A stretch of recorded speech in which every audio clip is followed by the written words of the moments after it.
हरे कृष्णा। आइए आज हम गीता जी के चौथे अध्याय के 12वें श्लोक की विस्तृत व्याख्या करेंगे।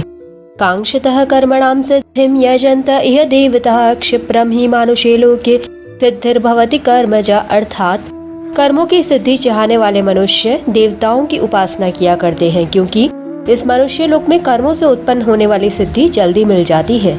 व्याख्या है, कांक्षतः कर्मणां सिद्धिं यजन्त इह देवताः। मनुष्य को नवीन कर्म करने का अधिकार मिला हुआ है। कर्म करने से ही सिद्धि होती है, ऐसा प्रत्यक्ष दिखने में आता है। इस कारण मनुष्य के अंतःकरण में यह बात दृढ़ता से बैठी हुई है कि कर्म किए बिना कोई भी वस्तु नहीं मिलती। वे ऐसा समझते हैं कि सांसारिक वस्तुओं की तरह भगवान की प्राप्ति भी कर्म करने से ही होती है। नाशवान पदार्थों की कामनाओं के कारण उनकी दृष्टि इस वास्तविकता की ओर जाती ही नहीं कि सांसारिक वस्तुएं कर्मजन्य है, एक देशी है, हमें नित्य प्राप्त नहीं है, हमसे अलग है और परिवर्तनशील है।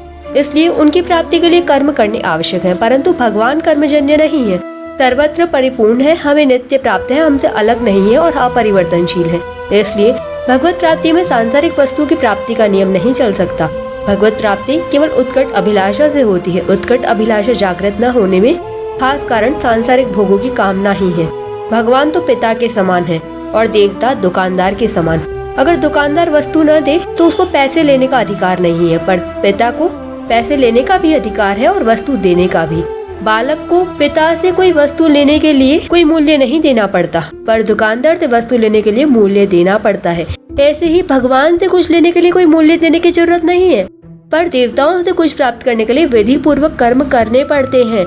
दुकानदार से बालक दिया, सलाई, चाकू आदि हानिकारक वस्तुएं भी पैसे देकर ले सकता है, पर यदि वह पिता से ऐसी हानिकारक वस्तुएं मांगे तो वे उसे नहीं देंगे और पैसे भी ले लेंगे। पिता वही वस्तु देते हैं जिसमें बालक का हित हो। इसी प्रकार देवता लोग अपने उपासकों को उनके हित अहित का विचार किए बिना उनकी इच्छित वस्तुएं दे देते हैं, पर परम पिता भगवान अपने भक्तों को अपनी इच्छा से ही वस्तुएं देते हैं जिसमें उनका परम हित हो। ऐसा होने पर भी नाशवान पदार्थों की आसक्ति, ममता और कामना के कारण अल्प बुद्धि वाले मनुष्य भगवान की महत्ता और सुहृदता को नहीं जानते, इसलिए वे अज्ञानवश देवताओं की उपासना करते हैं। मनुष्य लोक कर्म भूमि है, इसके सिवाय जो दूसरे लोग हैं वे भोग भूमि है। मनुष्य लोक में भी नया कर्म करने का अधिकार सिर्फ मनुष्य को है, पशु पक्षी आदि को नहीं। मनुष्य शरीर में किए हुए कर्मों का फल ही लोक तथा परलोक में भोगा जाता है। मनुष्य लोक में कर्मों की आसक्ति वाले मनुष्य रहते हैं। कर्मों की आसक्ति के कारण वे कर्मजन्य सिद्धि पर ही लुब्ध होते हैं। कर्मों से जो सिद्धि होती है वह यद्यपि शीघ्र मिल जाती है, तथापि वह सदा रहने वाली नहीं होती। जब कर्मों का आदि और अंत होता है तब उनसे होने वाली सिद्धि सदा कैसे रह सकती है। इसलिए नाशवान कर्मों का फल भी नाशवान ही होता है, पर कामना वाले मनुष्य की दृष्टि शीघ्र मिलने वाले फल पर तो जाती है, पर उसके नाश की ओर नहीं जाती।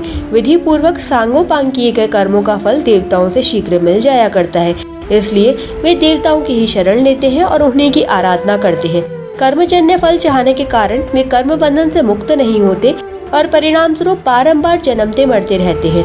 जो वास्तविक सिद्धि है वह कर्मजन्य नहीं है। वास्तविक सिद्धि भगवत प्राप्ति है। भगवत प्राप्ति के साधन कर्मयोग, ज्ञान योग और भक्ति योग भी कर्मजन्य नहीं है। योग की सिद्धि कर्मों के द्वारा नहीं होती, प्रत्युत कर्मों के संबंध विच्छेद से होती है। यह शंका हो सकती है कि कर्मयोग की सिद्धि तो कर्म करने से ही बताई गई है, पर कर्मयोग कर्मजन्य कैसे नहीं है। इसका समाधान है, कर्मयोग में कर्मों से और कर्म सामग्री से संबंध विच्छेद करने के लिए ही कर्म किए जाते हैं। योग तो स्वतः सिद्ध और स्वाभाविक है, अतः योग या परमात्मा प्राप्ति कर्मजन्य नहीं है। वास्तव में कर्म सत्य नहीं है, प्रत्युत परमात्मा प्राप्ति के साधन रूप कर्मों का विधान सत्य है। कोई भी कर्म जब सत्य के लिए किया जाता है तब उसका परिणाम सत्य होने से उस कर्म का नाम भी सत्य हो जाता है। अपने लिए कर्म करने से ही योग का अनुभव नहीं होता। कर्म योग में दूसरों के लिए ही सब कर्म किए जाते हैं, अपने लिए अर्थात फल प्राप्ति के लिए नहीं। अपने लिए कर्म करने से मनुष्य बंधता है। कर्म योग में दूसरों के लिए ही सब कर्म करने से कर्म और फल से संबंध विच्छेद हो जाता है, जो योग का अनुभव कराने में हेतु है। कर्म करने में पर अर्थात शरीर, इंद्रियां, मन, बुद्धि, पदार्थ, व्यक्ति, देश, काल आदि परिवर्तनशील वस्तु की सहायता लेनी पड़ती है। पर की सहायता लेना परतंत्रता है।